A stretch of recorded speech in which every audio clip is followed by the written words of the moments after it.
안녕하세요, 여름입니다. 오늘은 병원 실습에 나가서 최대한 많이 보고 배울 수 있는 팁에 대해서 이야기해보려고 하는데요. 누가 봐야 하냐? 첫 실습을 나갈 예정인 간호대생 후배분들 혹은 실습 초반인 후배분들이 이 영상을 꼭 보셨으면 좋겠습니다. 이 영상 찍기 위해서 간호대생이 병원에서 겪는 고충에 대해서 생각을 해봤는데요. 바로 먼저 떠오른 게 첫 실습을 나가는 간호대생의 낙동강 오리알 신세였어요. 저도 첫 실습을 생각해보면 참 할 수 있는 것도 없고 해야 할 것도 없고 가르쳐주는 간호사 선생님도 없어서 그런 시간이 참 많았는데요. 근데 여러분들이 나갈 첫 실습지나 혹은 그냥 실습지가 바쁜 병동이거나 하필 그때 병동 인력 사정이 안 좋은 상황일 수 있어요. 그러면 솔직히 간호 학생들 교육까지 시켜주기 위해서 교육 멘토나 사수 같은 프리셉터를 붙여주기 어려운 게 현실이에요. 혹시 이걸 모르고 계셨던 분이 있다면 알고 있어야 해요. 앞으로 달라져야 하겠지만 일단 지금은 그렇습니다.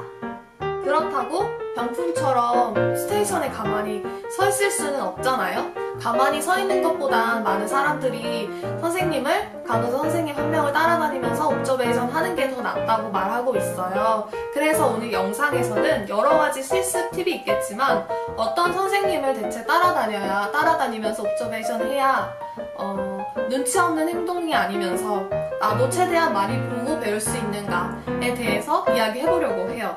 제 생각에는 그게 실습지마다 간호 전달 체계라는 게 다르고 또 부서별 특징이 너무 뚜렷하기 때문에 실습지마다 어떤 선생님을 따라다녀야 되는지도 달라진다고 생각해요. 그래서 이 두 가지에 대해서 이야기를 주로 하고 또 추가적인 팁들, 실습 팁들에 대해서 이야기해보려고 합니다. 그러면 첫 번째 팁은 고연차 선생님을 따라다녀라 인데요. 먼저 저의 첫 실습 에피소드를 이야기하면서 이야기를 해볼게요. 먼저 저의 첫 실습 스케줄표를 보여드릴게요. 9시간 근무 타임 중에 30분 인수인계 시간, 30분 수간호사 선생님 OT 시간, 1시간 점심시간 빼고 총 7시간을 병풍처럼 스테이션에 서 있었어요. 참 일찍 출근해봤자 스테이션에 서 있고 눈치 보고 이러기를 반복했을 뿐인데요. 그렇게 첫날이 지나고 동기들한테 이런 말을 들었어요. 간호사 선생님을 한 명을 따라다니면서 옵저베이션을 해야 된다. 참 저는 실습 나가서 그 말을 처음 듣네요. 그런 말을 해줄 수 있는 선배가 있었으면 좋았을 텐데. 저는 그래서 그 말을 듣고 선생님을 따라다녔어요. 그때 직감적으로 이 선생님을 따라다녀야겠다라고 생각한 기준이 가장 바빠 보이는 간호사 선생님이었어요. 가장 많은 일을 해서 바쁜 거니까 따라다니면서 옵저베이션 하면 많은 걸 보고 배울 수 있겠지? 라고 생각했어요. 그런데 며칠 다니면서 알고 보니까 일이 많아서 바쁜 선생님이다기보다는 그 선생님은 일이 서툴러서 바빠 보였던 신규 간호사 선생님이었던 거예요. 물론 신규 간호사 선생님을 따라다니면서 제가 그때 간호사의 병원 업무에 대해서 보면서 익숙해진 것도 큰 공부가 되었어요. 하지만 만약에 제가 그때 고연차 선생님을 따라다녔다면 좀 더 첫 실습에서 많이 배울 수 있었다고 생각해요. 그리고 신규 간호사 선생님 입장에서는 자기가 업무에 아직 서투른데 간호대생이 따라다니면서 옵저베이션 하는 게 부담스럽다고 하기도 하네요. 여유가 있는 고연차 선생님들은 따라다니면서 학생을 불러서 교육을 틈틈이 시켜주세요. 예를 들어서 간호사 선생님이 실제 환자를 위해서 단순 도뇨를 준비하고 있을 때 학생을 불러서 단순 도뇨의 물품이 뭐가 필요하고 목적은 무엇인지 또 유치 도뇨와의 차이점 이런 걸 질문하고 실제 임상에서 쓰는 걸로 교육을 해주세요. 그래서 첫 번째 팁은 고연차 선생님을 따라다녀라 이건데 추가적으로 하고 싶은 말이 하나가 더 있는데 책에서 글자로만 보던 것들을 실제 현장에 가서 눈으로 보면서 경험을 하면 분명히 궁금한 것들이 생길 거예요. 그런데 그때 간호사 선생님께 바로바로 질문하기가 여의치 않은 상황이 굉장히 많을 거예요. 그럴 때 질문을 수첩에 적어놓고 지하철 타고 가면서 뭐 핸드폰으로 찾아본다던가 집에 가서 인터넷으로 찾아보고 교과서도 찾아보고 그래도 찾을 수 없고 궁금하다 하면 질문하셔도 돼요. 그때 어떤 선생님께 질문할 거냐, 단 하루라도 그렇게 따라다니면서 옵저베이션 했던 연차 선생님께 질문을 하면 좋아요. 보통 연차 간 선생님들은 이렇게 질문할 타이밍을 또 주세요. 그때 질문한 타이밍 줄 때 이때다 하고 질문을 하면 돼요. 만약에 이번 실습지에서 질문할 타이밍이 없었다면 다음 실습지에서 분명히 질문할 타이밍이 있을 거니까 질문을 수첩에 잘 정리해 놓는 것도 추천드립니다. 제 수첩인데 이 수첩에 대한 팁은 다음에 한 번의 영상으로 찍어보려고 생각하고 있어요. 잘 안 보였나? 간호대생은 실습지가 1주 혹은 2주마다 계속 바뀌기 때문에 새로운 곳을 적응하기 위해서 저도 많이 우왕좌왕하고 시행착오도 많이 겪었는데요. 제 생각에는 실습지마다 특징이 너무 다른 이유가 첫 번째로 간호전달 체계가 다르기 때문에, 그리고 두 번째로 부서별 특징이 너무 뚜렷하고 너무 다르기 때문이라고 생각을 하는데요. 그래서 간호대생 입장에서는 매주 가는 실습지에 적응을 하고 실습지를 파악을 하는데도 시간과 노력이 필요하다 생각이 들어요. 그래서 실습 나가기 전에 이 두 가지만 알고 가도 적응을 하는데 도움이 많이 될 것 같아요. 먼저 그럼 간호전달 체계에 대해서 설명드릴게요. 간호전달 체계를 교과서적인 정의 말고 제가 이해한 대로 설명을 드릴게요. 예를 들어서 한 병동에 간호사가 4명이 있는데 각각 경력이 3개월, 2년, 5년, 10년이라고 가정을 해볼게요. 그리고 그 병동에 환자가 40명 입원해 있다고 가정을 해볼게요. 그럼 간호관리자 입장에서 간호사 4명을 어떻게 활용하는 게 좋을까요? 이런 간호 인력을 활용하는 방법을 통틀어서 간호전달 체계라고 부르는데요. 간호전달 체계라고 구글링만 해봐도 팀 너싱, 펑셔널 너싱, 프라이머리 너싱 등 각각의 특징과 장단점이 잘 나와 있어요. 그런데 이것도 이론과 임상의 괴리 중 하나인데요. 실습 나가보니까 이론대로 하고 있지 않더라고요. 각각 병동의 사정에 맞게 수정 보완해서 간호전달 체계를 사용하고 있더라고요. 제가 실습하면서 가장 많이 본 방식은 마이 페이션트 방식인데요. 마이 페이션트 방식을 실습 다녀온 소아청소년 병동을 예를 들어서 설명을 해드릴게요. 병동에는 평균 40명에서 50명의 환자가 있었고 간호사 선생님은 4명이 있었어요. 그러니까 간호사 1명당 10명에서 13명의 환자를 본다고 할 수 있죠. 그리고 4분의 간호사 선생님이 A팀, B팀, C팀, D팀으로 4팀으로 나눠져서 있었는데요. 엄밀히 말하면 팀은 아니죠. 왜냐면 혼자 일을 하니까요.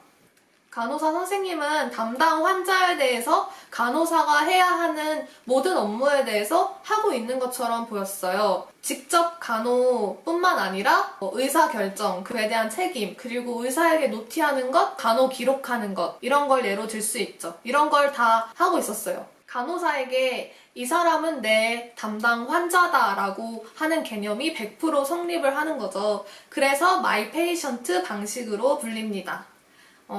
제가 봤던 실습지 대부분이 마이 페이션트 방식이었어요. 그러면 마이 페이션트 방식으로 운영되는 병동에서는 어떤 선생님을 따라다니면서 옵저베이션 해야 할까?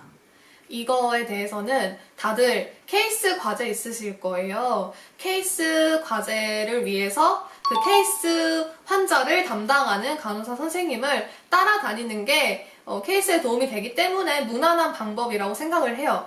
그런데 만약에 그 케이스 담당 간호사 선생님이 막 들어온 신규 간호사 선생님처럼 보인다면 어떻게 해야 할까요? 저라면 좀 연차가 있는 그냥 다른 선생님을 따라다니면서 옵저베이션 할 것 같아요. 왜냐하면 선생님들이 듀티가 매번 바뀌기 때문에 내일은 내 환자 담당 간호사 선생님이 바뀔 수가 있는 거거든요. 그때 따라다니면 되는 거니까 지금은 일단 첫 번째 팁대로 연차가 높은 선생님을 따라다니는 게 나을 거라고 생각합니다. 이제 두 번째는 펑셔널 널싱인데요. 펑셔널 널싱은 실습하면서 딱 한 번 본 것 같아요. 제가 응급실 실습을 2번을 했는데 한 응급실은 펑셔널 널싱이었고 다른 한 응급실은 마이 페이션트 방식을 하고 있었어요. 한 명의 환자에 대한 일을 간호사 2명이 나누어서 하고 있는 것처럼 보였어요. 둘 중에 연차가 높은 간호사 선생님이 스테이션에 앉아서 보통 간호 기록을 하고 의사에게 노티 받은 것들 안에서 의사 결정을 하고 또 책임을 짓고, 또 연차가 낮은 선생님은 그 지시받은 직접 간호 업무만 수행을 하고 계신 것처럼 보였습니다. 펑셔널 널싱 방식을 운영하는 부서에서는 어떤 선생님을 따라다니면 좋을까요? 직접 간호를 수행한 선생님들이 여러 명 있을 거예요. 그러니까 직접 간호 아까 말한 대로 조금 연차가 낮은 선생님이겠죠? 그 중에서도 좀 연차가 있으신 분? 그분을 따라다니면서 최대한 직접 간호를 많이 보는 걸 추천드립니다. 왜냐면 이유는 사실 단순한데요. 스테이션에서만 앉아서 하는 업무를 보기에는 스테이션에만 계속 서 있어야 돼서 눈치가 보이고, 또 컴퓨터로 하는 업무를 뒤에서 보기에는 잘 안 보이기 때문입니다. 아까 말씀드린 대로 제가 펑셔널 널싱은 실습하면서 딱 한 번 봤잖아요. 그런 걸 보면 요즘 병원에서는 펑셔널 널싱을 잘 안 하는 추세인 것 같아요. 부서별 특징에 따라서 달라지는 실습 포인트에 대해서 알려드리려고 하는데요. 먼저 병동인데요. 제가 했던 병동은 대부분 거의 다 그 마이 페이션트 방식이었고, 앞서 마이 페이션트 방식을 설명하면서 예로 든 소아청소년 병동과 타 병동이 그렇게 큰 차이가 없었어요. 실습 학생 입장에서는. 그래서 그때 설명한 마이 페이션트 방식 설명하면서 실습 팁 드린 그거를 참고해 주셨으면 좋겠습니다. 두 번째는 ICU인데요. ICU는 일단 병동 막 40명 이런 거에 비해서 환자가 훨씬 적어요. 제가 나갔던 병동은 베드 수가 16베드 침상수였는데 항상 풀베드였기 때문에 환자 수가 16명 있었고요. 그리고 간호사 선생님은 한 명당 환자 3명을 봤어요. 그리고 성인 때 배운 막 메이저한 그런 질환들을 히스토리 갖고 계신 분들이 굉장히 많아요. 그래서 공부할 게 정말 많이 보이기 때문에 ICU에서는 실제 환자를 옵저베이션 하면서 그 환자의 상태와 치료 과정에 대해서 공부하는 거를 추천드리고요. 직접 간호술기도 다양하게 보는 거를 추천드립니다. 이전에 병동에서 한 선생님을 따라다니면서 옵저베이션 하는 방법과는 많이 다르죠. 세 번째는 ER입니다. ER의 특성을 먼저 설명드릴게요. ER에서 가장 넓은 구역을 차지하는 구역은 경증구역과 중증구역이에요. 이외에 소수의 음압병상, 격리병상, 소생실, 처치실 해서 제가 갔던 ER은 총 한 약 40베드였던 것 같아요. 응급실에는 내원하는 환자가 많을 때가 있고 적을 때가 있어요. 내원하는 환자가 많을 때는 간호사 선생님을 따라다니면서 환자에게 제공하는 직접 간호 술기를 관찰하는 거를 추천드려요. 그리고 추가적으로 내원하는 환자의 주호소와 증상에 따라서 어떤 직접 술기가 제공이 되는지 공부하는 것도 추천드립니다. 그리고 환자가 응급실에 몰리는 시간대가 있다고 하는데요. 오전 10시 전후와 오후 7시 전후라고 해요. 항상 맞는 건 아니겠지만 저도 실습 때를 생각해보면 오전 10시 전후로 사람이 많았던 것 같아요. 그리고 추가적으로 응급실에만 있는 간호사가 있는데요. 바로 트리아제 널스예요. 환자가 응급실에 내원했을 때 가장 먼저 보는 간호사로, 트리아제 간호사가 환자를 파악하기 위해서 사정해야 하는 항목이 정해져 있는데, 그 항목에는 뭐가 있는지 실제로 한두 번 정도 따라다니면서 보는 것도 추천드립니다. 네 번째, 드디어 마지막인데요. 네 번째는 OR입니다. 수술실이라는 환경 혹시 상상이 가시나요?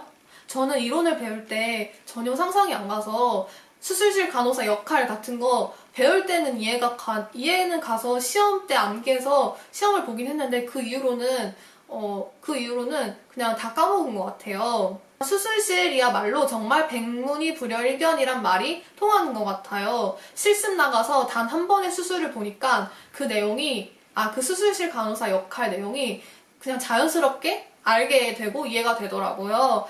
그래서 여러분들이 직접 나가기 전에 간접적으로 유튜브에 수술실 간호사라고 쳐서 나오는 영상들, 그 속에 수술실 환경, 그리고 수술실 간호사의 역할에 대해서 관찰을 하고 실습지에 나가면 좀 더 적응하는 데 도움이 될 것 같아요. 이론적으로 수술실 간호사는 소독 간호사와 순회 간호사가 있어요. 먼저 소독 간호사는 집도의와 가장 가까운 위치에 서서 멸균 가운을 입고 수술 기구가 놓인 멸균 영역을 유지하고 집도의에게 정확한 수술 기구를 전달하는 역할을 대표적으로 하고 있습니다. 두 번째로 순회 간호사는 멸균으로부터 자유롭기 때문에 멸균 가운을 입고 있지 않아도 되고 수술팀에 필요한 물품만 멸균적으로 전달해주면 되고 조직검사물이 나오면 검사실로 가져다주고 수술 간호 기록을 하는 역할을 대표적으로 하고 있습니다. 수술실 실습할 때 뭐니 해도 중요한 거는 멸균 영역을 오염시키지 않도록 주의하는 거라고 생각해요. 오늘은 실습 팁을 이야기하기 위해서 간호전달 체계부터 부서별 특징까지 이야기를 해봤는데요. 실습 팁 부분은 제가 겪었던 시행착오들을 후배분들은 겪지 않았으면 하는 마음에서 나눈 저의 개인적인 생각이에요. 그리고 중간중간에 나온 간호 전문 지식들 중에서 혹시 제가 잘못 알고 있는 게 있다면 댓글로 알려주세요. 이론과 임상 간 괴리를 줄이기 위해서 병원에서 눈치 보면서 노력하고 있을 간호대생 분들이 이 영상을 보고 조금이라도 도움을 받았다면 정말 뿌듯할 것 같아요. 그러면 오늘도 행복한 하루 보내세요. 감사합니다.